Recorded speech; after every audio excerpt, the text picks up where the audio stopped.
నటరత్న ఎన్టీఆర్ నటించిన ఆరాధన, నటభూషణ శోభన్ బాబు నటించిన ప్రేమబంధం చిత్రాల రెండు సరిగ్గా 50 ఏళ్ల క్రితం పోటాపోటీగా ఒకే రోజు 1976 మార్చి 12న విడుదలయ్యాయి.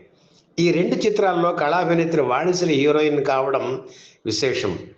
ప్రేమబంధం చిత్రంలో అదనంగా జయప్రద ఉన్నారు.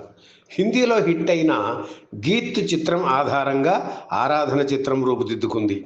బివి ప్రసాద్ దర్శకుడు. ఇందులో నటించడానికి ఎన్టీఆర్ మొదట ఆసక్తి చూపించలేదు. ఎందుకంటే సినిమా ద్వితీయార్థంలో హీరో మూగవాడుగా మారిపోవడంతో తనలాంటి మాస్ హీరోని అటువంటి పాత్రలో చూడడానికి ప్రేక్షకులు అంగీకరించరని ఎన్టీఆర్ నమ్మకం.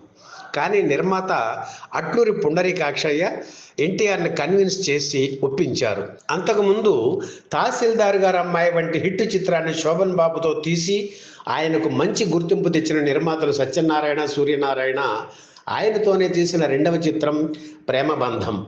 పైగా కళా తపస్వి కె. విశ్వనాథ్ దర్శకుడు. అందుకే శోభన్ బాబు ఈ ప్రాజెక్టు అంగీకరించారు. ఆరాధన, ప్రేమబంధం చిత్రాలు ఒకే రోజు రిలీజ్ అయినప్పుడు ప్రేక్షకుల దృష్టి ఎక్కువగా ప్రేమబంధం మీదే ఉండేది. ఆరాధన చిత్రం ప్రివ్యూ మద్రాసులో వేసినప్పుడు చూసిన వారిలో ఎక్కువ మంది ఒక మాదిరిగా ఉందనో బాగోలేదనో అన్నారు తప్ప చాలా బాగుందని కాన్ఫిడెంట్గా చెప్పిన వారు లేరు. దాంతో ప్రేమబంధం ముందు ఆరాధన దెబ్బతింటుందని చాలామంది భావించారు.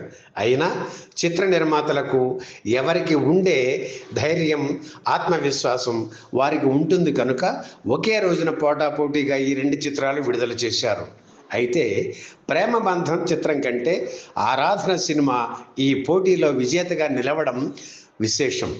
మహమ్మద్ రఫీ పాడిన పాటలు, ఎన్టీఆర్ నటన ఆరాధన చిత్రాన్ని నిలబెట్టాయి.